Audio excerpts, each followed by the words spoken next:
guys, it's Teresa and welcome back to my channel. Today, as you guys can tell, is me chatting about my favorite auto-buy authors. Well, I feel like that's redundant because like if you have an auto-buy author, it's somewhat implied that they're your favorite, so. But it's fine. I have all the animals with me in the room. Ah, bless. Here, I'm going to take a video and just insert it in there. There's Maple. She's our eldest. She's a cute little overstuffed sausage of a Cocker Spaniel. There's Nico. He is my kitty. He's the youngest, but we've had him longer than Sherman in the corner, who is currently 7, because Nico is 3. So you guys have met all the animals now, and that huge pile of laundry that needs to be put away. But let's just kind of get into the video, because I do have a couple of, like, it's not a huge list, but it is a list. And I do understand that, while I was making this list, I was like, you know what, I really need to diversify the authors that I'm currently reading, because I have been really bad at that these past few years. So 2020 going forward, my plan is to add at least like 3 more authors to this auto-buy list of mine that are a bit more diverse in POC, but I did try to make it as like diverse and POC as I could without like compromising or like lying to you guys about who my favorite authors are. So let's get into it. Also, if you guys don't know what an auto-buy author is, it's basically an author that you love so much that you will kind of automatically buy their works without knowing much about it. So, since I am a huge fan of horror, it is no surprise that this author is going to be on my list, and that is Stephen King. I decided for all these like auto-buy authors, I'm going to choose like the first book that I had encountered with them and the first book of Stephen King's that I had ever read, because I was scared of the thickness of most of his books, and this was fairly small, and I knew the story going in, was Carrie. I actually was really unsure about how I felt about Stephen King. I liked his movies, like the movies, or rather the movie of Carrie that I had seen. I liked his son's works, but I had never read any of his works. So I picked up Carrie on a bit of a whim, hoping that I would enjoy it, because he is like those cult favorite authors. He has this amazing following, and like I love me a good horror book, so I just kind of threw myself in this one. And I think that Stephen King has such a way with words, and while sometimes I do find that his like overly drawn out sentences and overly descriptive descriptions, that's redundant, do get a little bit much for me. They do build up to the suspense, so I can easily overlook them, and that's more of a personal preference on my part. I read more fantasy than I do thriller or horror, so that is a personal preference, but I love his writing, and I've read at least a handful of his books by now. And by handful, I mean I have yet to make an actual like great dent in the long list of works that he has created, which is like, I probably will never make a dent because that man puts out stories like no other. But you know what? It's nice to think I can try.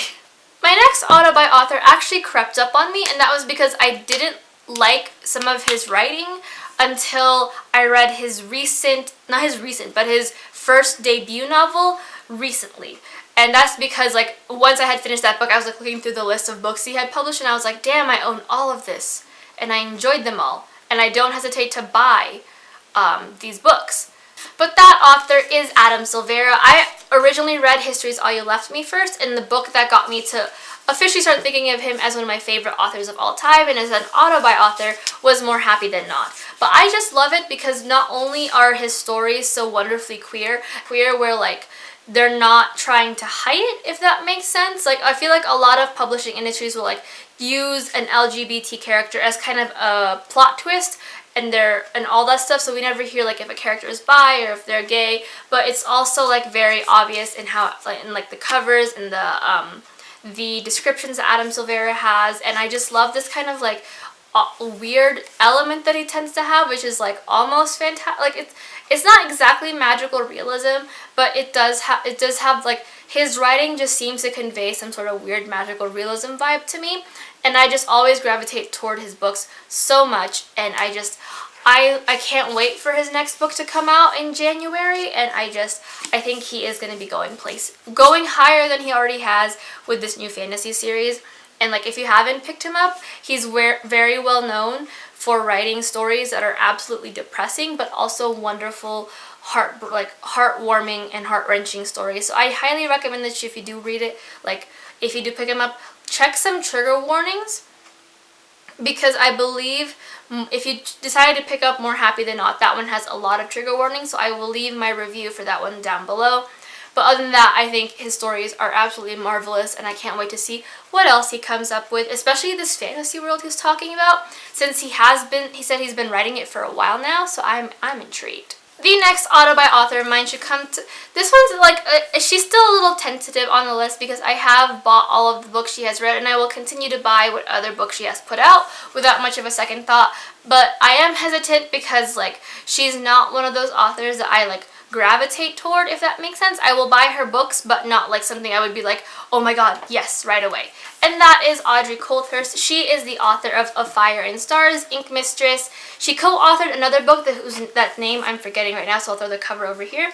And recently she just released the sequel to A Fire and Stars, Of Ice and Shadows. She is an LGBT writer. I believe she's also owned Voices. I'm pretty sure she's owned Voices as well, but I could be wrong. I'll toss that out on the screen if I am wrong. But I just love her writing. I love that she, like Adam Silveira, her character sexualities aren't essentially like a hiding point for them. We understand right away that these characters are going to be queer in some way.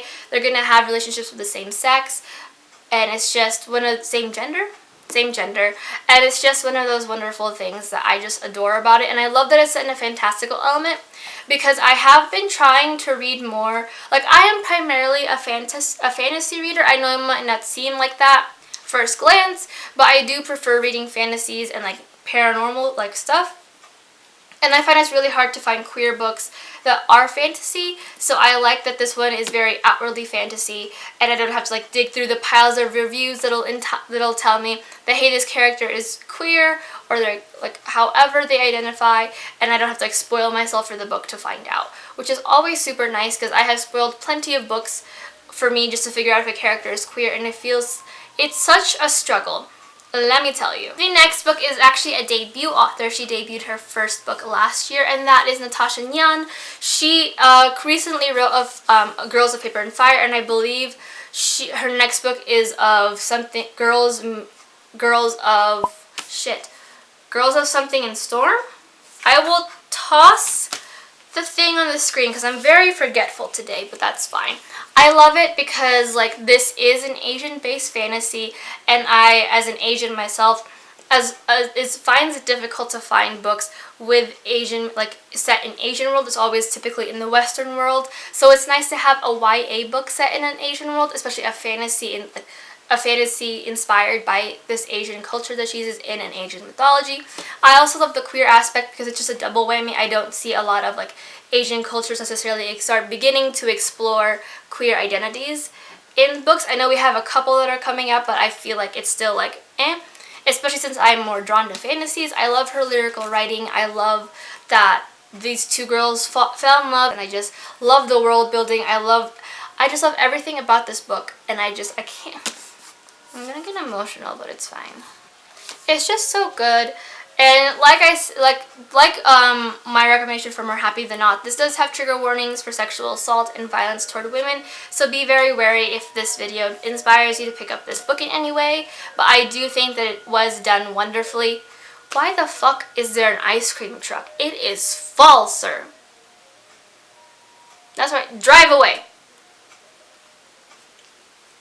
But I do think this book is wonderful, and it deserves all the hype and so much more. The next author on this list is one that I'm still reading their backlisted works of. I think you'll find that most of these authors on this list, I am still currently reading their works because, you know, broke and easily distracted, and I don't like binging a lot of the same, like, books by the same author at the same time, and that is Marie McLemore. She has written several books, all of which are queer in some way, shape, or form, all of which somehow, I believe, all of her books thus far that I have read are Latinx. Most of her characters are Latinx. I believe she has owned Voices as well for both the queer community, the LGBT community, and the Latinx community. I love her writing. I love magical realism. It's just such, like, she manages to weave these wonderful worlds and these wonderful characters with so much depth and complexity that I think is just absolutely marvelous. I cannot wait to read more of her books. I know that at present, I need to read Blanca y Roja. I need to read The Weight of Her Feathers, and the newest release she just came out with, which is like the darkest shade of red or something, or the deepest shade of red. But it's just absolutely marvelous, and I just love the world that she has created within these separate books. And oh my gosh, like you guys just need to read it. I think can't get enough of her. I haven't cried in this video yet once, but I have like a book that I think all of you guys will know will pop up soon. So if I start crying because of said book, you know, and it's just not a surprise. So the next author only has 2 books out, and I still need to read her second book, but again, distracted easily, and that is Angie Thomas. She wrote The Hate You Give, if you have not heard of that one yet, which I'm sure you have because it is a big major motion picture, as well as On the Come Up. I love Angie Thomas for the fact that she writes these really hard-hitting books, and she's not afraid to introduce YA into this this very prevalent problem that we have going on. And I think that her writing is absolutely marvelous. She created such amazing characters in The Hate You Give, so I can only imagine what On the Come Up is. I think that all the books that she is writing at present have wonderful topics that need to be explored a little bit more. And I'm really glad that she's one of the voices that will allow younger audiences to explore it and understand it from a fictional world. So when they enter a more realistic and harsher world, they have a better grasp on it. And it's just like the foundation of teaching children what it means to be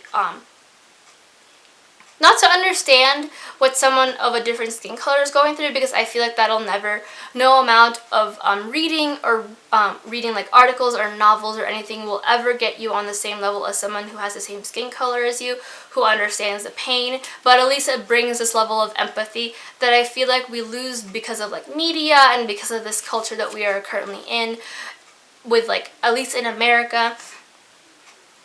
So I absolutely adore Angie Thomas's writing, and I cannot wait for her third novel to come out whenever that comes out. And I also just need to pick up On the Come Up sometime soon, which I think I might do that in the future-ish. When, I don't know. The next author should also be no surprise to you guys, since I talk about her books very often, and that is Taylor Jenkins Reid. She has written The 7 Husbands of Evelyn Hugo and Daisy Jones and the Six to be more popular. I am still going through her work.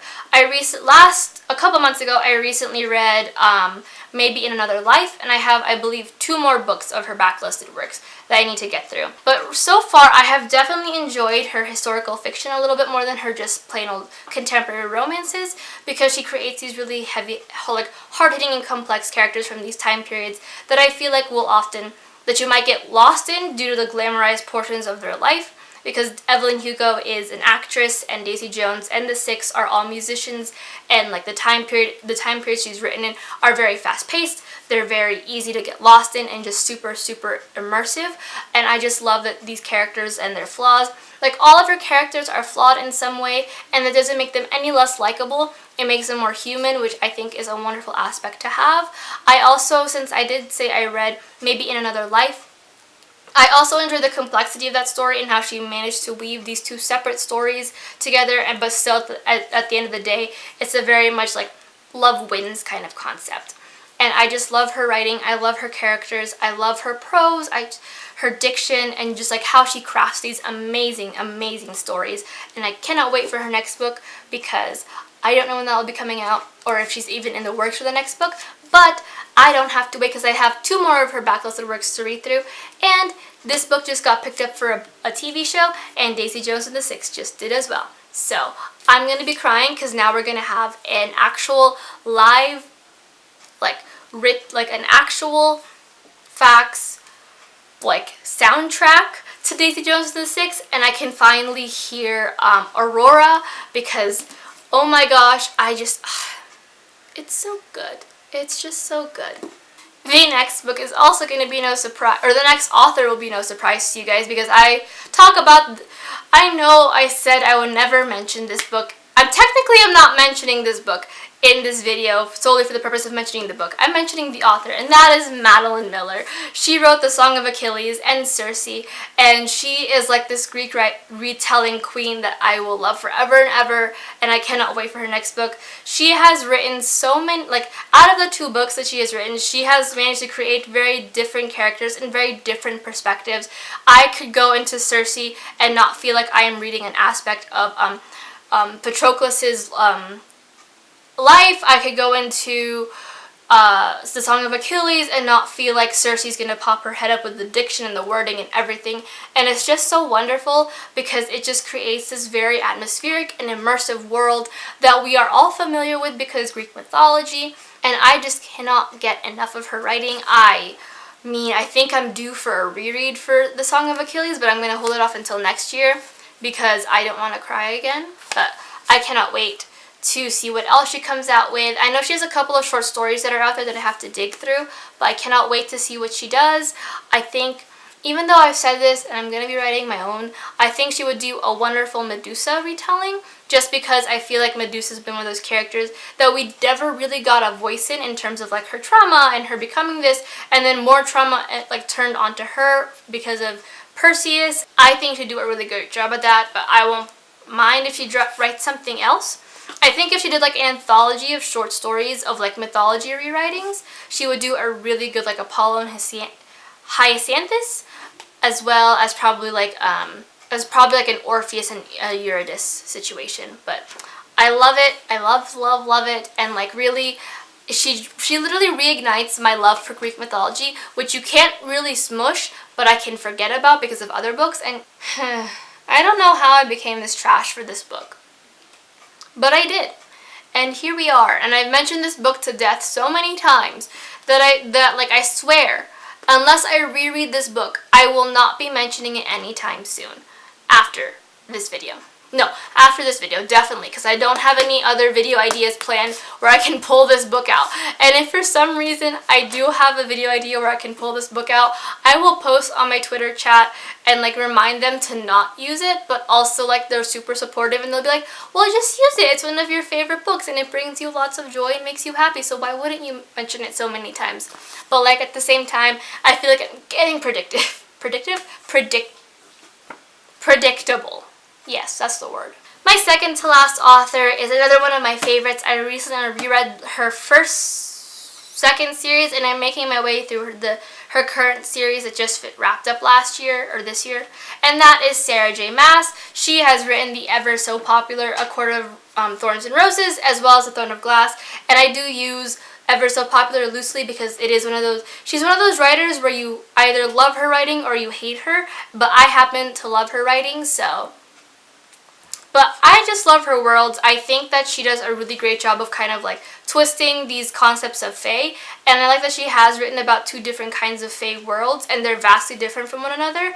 We do know that they are like parallel universes just from her interviews, but I do really love that she has created these two different very kinds of fae. I like the retelling aspect in the first Throne of Glass book and in the first ACOTAR book and the second ACOTAR book. I think those two were absolutely marvelously well done. I understand that there are certain aspects of her writing that are pretty problematic. I haven't been able to necessarily spot them in Throne of Glass just yet, but I have noticed it in A Court of Thorns and Roses. But I just really enjoy her writing and her storytelling, and like, I don't know how she did it because she went from first person in this book and then third person in the Throne of Glass series, and I cannot do that for the life of me. So anytime I reread these and then go to Throne of Glass, I'm always like, how the fuck? Why the fuck? Teach me your ways, because I can only write in third person solely. I try to write in first person and it just all goes to hell. But yeah, I like it. I know she's not for everyone, and that's okay, but I personally like her, so. And the last book, the very last book, or last author, should come to no surprise because I literally have a shelf of her books right behind me. And I am behind on her works. I haven't read her recent two bind-ups, but I plan on getting them in the next couple months. And that is Cassandra Clare. She is the writer of the Shadowhunter Chronicles. And I'm not going to even go into her full list of books that she has written because that's a doozy. I love this because she has created this wonderful world. I love the characters. Like, I haven't reread the books in the longest time, but I have such a strong attachment to them. They helped me through a really dark time, lots of dark times in my life, and like, I just love Cassandra Clare so much, and I think that her books will just go places, and that she gets better with every single book she writes, and I just need to siphon some of that talent for my novels. But it's fine. I loved the movie that came out with it despite it missing some aspects of the book. I also really unpopular opinion, and I mean unpopular because literally I hop on BookTube or Book Twitter and everyone hates this, but I really enjoy the Shadowhunter TV show. I knew going into the TV show that it would be nothing like the series, primarily because this I think it's Paramount who owns the right to the first and the second book. So the writers for the TV show couldn't write it the way the fans wanted to because of that fact. But I felt like the casting was done really well. I loved Clarice. I love Kat McNamara. I loved the entire casting. I liked that they went through this kind of like colorblind aspect because it does kind of diversify and add more depth to these characters. I also think that the characters were pretty close to how I envisioned the characters in terms of personality-wise in the series, and I'm probably going to lose like all 200 of you guys, so that's okay. But you know what? I like the TV show, and I'm allowed to have a guilty pleasure here or there, but yeah, I love the world, and I cannot wait to re-enter with the bind-ups, and then the last hours, and then the Wicked Powers, and I am so excited! Can you tell? I should stop spinning, but I can't help. But that is it for my auto by authors. Like I said, I do plan on expanding this list in the coming months. I do want to add a lot more diverse people, like a lot more diverse authors into this, because I was making this list and was realizing like, wow, most of these guys are like cis and white and straight. And it was just very It was like a learning experience to me because I realized that I have not been reading as diversely as I thought I was, and I definitely want to change that because diversity and like inclusion is a big part of my life, and I want to do more of that. So I need to start that. I just like be better about it. But if you guys have any suggestions for other authors that I should add to this list in terms of like me picking up their works and like reading more of them, please let me know down below. And I will talk to you guys everywhere else. And yeah, I have an announcement in my next video coming out for a Q&A, so keep an eye out for that because I forgot to mention it in this video because I'm a Dunder Muffin. So we will just do it in the next one and hope for the best. But until then, everything's down below, and I'll see you guys in my next video. Bye!